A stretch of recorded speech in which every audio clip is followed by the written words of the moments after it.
भ्रष्टाचार की आपने बात की, तो आपका कहने का मतलब ये है कि भाजपा विधायक दिलीप सिंह परिहार के संरक्षण में ये सारा भ्रष्टाचार चल रहा है। बिल्कुल होगा ना, अगर नहीं होता, अगर वो ईमानदारी से काम करते तो ये नीचे भ्रष्टाचार नहीं होता। आप हर डिपार्टमेंट में चले जाए, थाने में चले जाए, कहीं पे जाए, एक दलाल जरूर मिल जाएगा। हमारे पास हम कोई पैसे वाले नहीं है, हम ये दो भामाशाह लड़ने जा रहे हैं। हम तो किसानों से और मजदूरों से आवाज़ करेंगे कि 10 रुपये 5 रुपये जितने भी आपके पास बन सके, हम आपकी आवाज़ उठाने के लिए चुनाव लड़ने जा रहे हैं, क्योंकि खर्च तो होगा।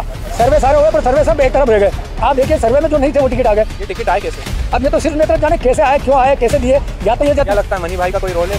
ये तो अब देने वाले और लेने जाने, ये तो इसमें नहीं कह सकते, ऑथेंटिक बात नहीं है, पर ये भी संभावना हो सकती है, क्योंकि बहुत सारे पेपरों में चला था कि इतने खोके गए, उतने खोके गए, तो उस आधार पर हम भी कह सकते हैं, पर ऑथेंटिक नहीं है। नमस्कार, आप देख रहे हैं द लाइव एक्सप्रेस का खास कार्यक्रम चेयर रेस। मैं आपके साथ आलम तौकीर।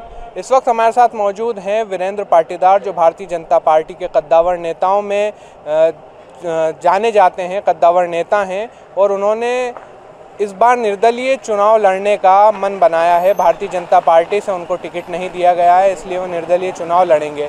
आज उन्होंने नामांकन फॉर्म लिया है, हम उनसे चर्चा करते हैं। वीरेंद्र जी, आपका द लाइव एक्सप्रेस के खास कार्यक्रम चेयर रेस में स्वागत है। क्या वजह रही है कि आपने निर्दलीय चुनाव लड़ने का मन बनाया? भाई साहब, मैं 30 वर्ष में तो वैसे तो बचपन से हम भारतीय जनता पार्टी की घर घर पर्ची बांटते थे, परंतु मैं सक्रिय राजनीति 30 वर्ष से लगातार कर रहा हूँ। मैंने 30 वर्षों के दौरान इतना भ्रष्टाचार चरम सीमा पर नहीं देखा। किसान परेशान, मजदूर परेशान, आपका व्यापारी वर्ग परेशान, सारे हताश निराश। हमारे यहाँ पर मैं आपको एक बताता हूँ, एक बहुत बड़े संपादक हैं जिन्होंने कर्नाटक का चुनाव के बाद ये कहा, वो भारतीय जनता पार्टी के ज़िले के कार्यकारिणी सदस्य भी हैं, और उन्होंने अपने इंटरव्यू में कहा कि कर्नाटक में तो 40% भ्रष्टाचार था, पर हमारी नीमच में 50% भ्रष्टाचार है। अगर भारतीय जनता पार्टी के जिला कार्यकारिणी के वरिष्ठ नेता अगर ऐसी बात कहते हैं, तो उसका प्रामाणिकता है कि क्षेत्र में भ्रष्टाचार चरम सीमा पर है। आप देखिए, एक किसान की, जो मैं किसान पुत्र हूँ, मैं छोटा सा किसान हूँ, खेती खुद करता हूँ, और मेरे जीवन में 30 साल की राजनीति में अगर कोई ये बोल दे कि इस व्यक्ति ने 10 रुपये का भ्रष्टाचार किया, तो मैं अपना जीवन, राजनीतिक जीवन छोड़ने को तैयार हूँ। हमने कभी भ्रष्टाचार नहीं किया। हम किसानों की लड़ाई लड़ते हैं, मजदूरों की लड़ाई लड़ते हैं, गरीबों की लड़ाई लड़ते हैं। अगर व्यापारियों को भी कोई समस्या आती है तो उनकी भी लड़ाई लड़ते हैं, हर वर्ग की लड़ाई लड़ी। परंतु यहाँ पर ये हो गया कि अगर किसान अगर तहसील में जाता है, कलेक्ट्रेट में जाता है, तो बिना भ्रष्टाचार के किसी का काम नहीं होता है। आप एक मृतक नामांतरण, एक मृतक का व्यक्ति का नामांकन करने के लिए 50,000 से 1 लाख रुपया उस किसान को देना पड़ता है। नामांतरण बंटवारे के लिए 1.5 से 2 लाख रुपए देना पड़ता है। मतलब उसकी सीमा नहीं है भ्रष्टाचार की। एक गरीब राशन कार्ड बनवाने जाता है बीपीएल का, तो 1,500 रुपये नहीं देता जब तक उसका राशन कार्ड नहीं बनता है। आप चले जाइए, व्यापारी अगर कहीं काम करवाने जाता है तो उसको व्यापार के लिए पैसा देना पड़ता है। इस भ्रष्टाचार का जो हमारे वरिष्ठ, नाम नहीं बताना चाहता, पर उन्होंने जो कहा 50% से ऊपर भ्रष्टाचार हो रहा है। और इन ऑफिसों में चले जाओ, रात दिन दलाल घूमते रहते हैं, बस कहाँ से पैसा लिया जाए। क्या हमारे जनप्रतिनिधि, भारतीय जनता पार्टी के वरिष्ठ नेताओं को नहीं मालूम है कि हमारी नाक के नीचे भू माफिया, रेत माफिया ये भ्रष्टाचार कर रहे हैं? आप अगर नीमच में अगर रेत का, राजस्थान से रेत आती है, वो डंपर की एंट्री होती है तो उस पर 2,000 रुपये लेते हैं। ये दलाल ऐसे घूम रहे हैं। आप नीमच के देखिए, बेशक बेहिसाब कीमती ज़मीन को, सरकारी ज़मीन को फर्जी दस्तावेज बनाकर उनको बेच दिया गया है। ये नीमच की हालत है, तो जनप्रतिनिधि कहाँ सो रहे हैं? ये जनता में बहुत भयंकर आक्रोश है।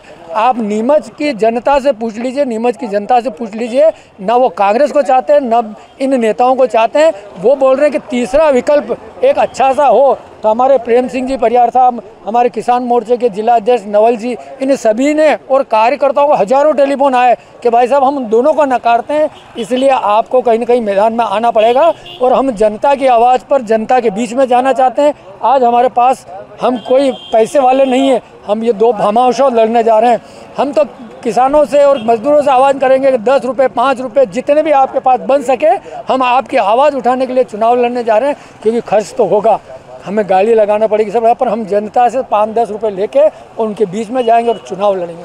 भ्रष्टाचार की आपने बात की, तो आपका कहने का मतलब ये है कि भाजपा विधायक दिलीप सिंह परिहार के संरक्षण में ये सारा भ्रष्टाचार चल रहा है? बिल्कुल हो रहा है ना। अगर नहीं होता, अगर वो ईमानदारी से काम करते तो ये नीचे भ्रष्टाचार नहीं होता। आप हर डिपार्टमेंट में चले जाए, थाने में चले जाए, कहीं पे जाए, एक दलाल जरूर मिल जाएगा भ्रष्टाचार करने की। तो ये चीज़ें होती है तो हमारे जनप्रतिनिधि सो रहे हैं क्या उनको नहीं मालूम है कि ये भ्रष्टाचार हो रहा है? जनता त्राई कर रही। अभी तो ये गांव में जाए तो सही, क्षेत्र में जाए तो सही, जनता इनको क्या जवाब पूछती है? इनको नकारती कि नहीं? दोनों तरफ को नकारने का, क्योंकि जनता विकल्प मांगती है और जनता जागरूक है। पहले ये नहीं है क्या आप किसी को भी थोप दें।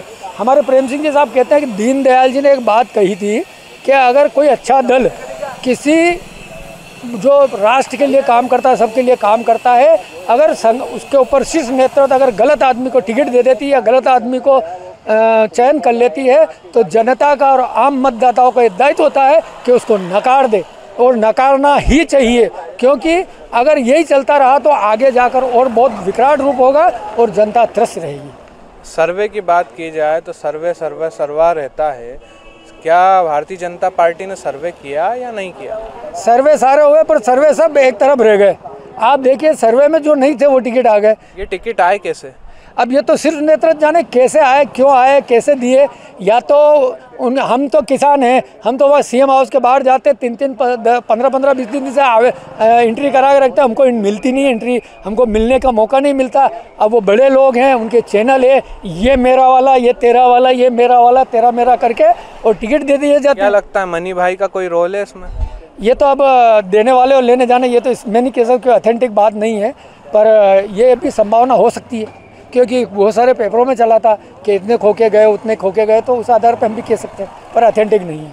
आपने संगठन स्तर पे बात की आपके टिकट? साहब मैंने तो सब जितने भी लोग हैं, आप उन सबको कहा कि मेरा ये बायोडाटा है, मैं 30 वर्षों से काम कर रहा हूँ, ज़मीनी स्तर का कार्य करता हूँ, ज़मीन पे काम करता हूँ। मैंने युवा मोर्चा, मंडल अध्यक्ष, किसान मोर्चा, किसान संघ, आपके अखिल भारतीय ग्राहक पंचायत, जिला मंत्री, जिला महामंत्री, किसान मोर्चे का प्रदेश कार्यकारिणी से इतने दायित्वों पे से बरसों से काम करता रहा हूँ। मैं 20 साल से, मेरा परिवार सरपंच रहा। मेरा अगर पंचायत में कोई अगर ये बोलते कि इसने 10 रुपये लेके कभी काम किया है तो मैं राजनीति छोड़ने को तैयार हूँ। और मैं राजनीति में इसीलिए हूँ कि मैं ईमानदारी चाहता हूँ, जनता का शोषण हो रहा है उसको बंद करना चाहता हूँ। और अगर मैं जीत के आया तो आप भी देखेंगे कि एक किसान का बेटा आया और ये सारे भ्रष्टाचार और दलाल बंद कर दूँगा।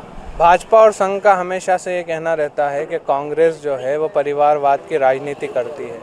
क्या लगता है भारतीय जनता पार्टी परिवारवाद की राजनीति नहीं करती? वीरेंद्र सकलेचा के पुत्र जावद में काफ़ी लंबे समय से काबिज हैं, वहाँ पे भी बगावती सुर देखने को मिल रहे हैं, क्या कहेंगे? भाई साहब ये तो कहीं ना कहीं हम भी अछूते नहीं है, भारतीय जनता पार्टी के अछूते नहीं है, परंतु सबसे बड़ी तकलीफ क्या होती है जब सर्वे होता है, सब कुछ होता है, उसके बाद तेरा मेरा, जिसका आका मौजूद उसको टिकट मिल जाएगा, बोली वो घर सोए रहे। और जनता बेचारी, भारतीय जनता पार्टी का जो मतदाता बंधा हुआ है, कांग्रेस का मतदाता बंधा हुआ, वो बेचारा मजबूरी में वोट देते हैं और मजबूरी में बोलते भाई, अभी ये बोल रहे हैं कि भाई साहब मजबूरी में रहेगा, आप तीसरा विकल्प लाइए। तो हम तीसरा विकल्प लेकर हाजिर हुए हैं। और आप सभी मीडिया वालों से मैं निवेदन करता हूं कि मैं भी एक गरीब आदमी हूं, मेरा सपोर्ट कीजिए और इस नीमच शहर को इस गंदगी से निजात दिलवाइए। नीमच ज़िले की तीनों विधानसभा में तीनों उम्मीदवारों के आका कौन? अब आका तो सबके अलग अलग है, ये इतना तो मेरे को नहीं मालूम आका कौन थे, तो कोई बताते तो है नहीं। अब मेरा कोई आका नहीं है भाई साहब, मैं तो एक स्वयंसेवक हूँ। मैं मतलब ये जो 2000 से स्वयंसेवक हूँ। मैं शाखाओं में जाता हूँ, मैं संघ के हर कार्यक्रम में जाता हूँ। मैंने भारतीय किसान संघ जो किसानों के लिए काम करता है, मैं जब फ्री था तो मैंने पूरा किसान संघ बहुत बड़ा खड़ा किया। अभी अखिल भारतीय ग्राहक पंचायत जो ग्राहकों की लड़ाई करते हैं उसका जिला सहयोग जी मेरे साथ जिला अध्यक्ष जी है। तो हम आम उपभोक्ता के साथ धोखाधड़ी होती है उसका भी काम करते हैं। मतलब हम सामाजिक क्षेत्र में काम कर रहे हैं। हमें पैसा नहीं चाहिए, हमें 2 वक्त की रोटी चाहिए। और मैं किसान आदमी हूँ, मैं खुद खेती में काम करता हूँ, मैं अपनी रोटी अपना अनाज उगाता हूँ और खुद खाता हूँ और अपनी मेहनत का खाता हूँ। हाँ, मेरे पास पैसा नहीं है परंतु जनता की लड़ाई जरूर लड़ेगी।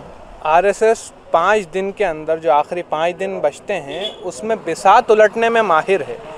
क्या लगता है आपको भी पीले चावल दे के वापस एक ही जाजम पे ले आया जाएगा? नहीं भाई साहब, क्या है, अब जनता चुनाव लड़ेगी, मैं नहीं लड़ रहा हूँ। मैं कोई व्यक्ति नहीं हूँ, मैं कोई नहीं हूँ, मैं जनता की आवाज़ और जनता के लिए लड़ना चाहता हूँ। संघ हमारे मातृ संगठन है, हम उसका आदर सम्मान करते हैं, पर कहीं ना कहीं उनकी भी नहीं सुनी जाती है, ऐसा मेरे को लगता है। अगर सुनी जाती है तो अच्छे टिकट आते हैं। नहीं, ऐसा तो नहीं हो सकता क्योंकि वो तो कैडर है, उसकी सुनना तो सर्वोपरि भारतीय जनता पार्टी की। पर बहुत सारे ऐसे नेता भी है कि नहीं सुनते हैं। अब वो भी हम अंदर की बात तो नहीं बता सकते, परंतु नहीं सुनी जाती इसलिए ऐसा होता है। ठीक है, ये थे हमारे साथ वीरेंद्र पाटीदार, जो भारतीय जनता पार्टी कद्दावर नेता हैं। उन्होंने बेबाकी से अपने तमाम सवालों के जवाब दिए हैं और ये निर्दलीय चुनाव जनता की आवाज़ बनकर उभरना चाहते हैं। द लाइव एक्सप्रेस में फ़िलहाल इतना ही। दीजिए इजाज़त आलम तौक़ीर को। मेरे सहयोगी आसिफ अली के साथ मैं आलम तौक़ीर।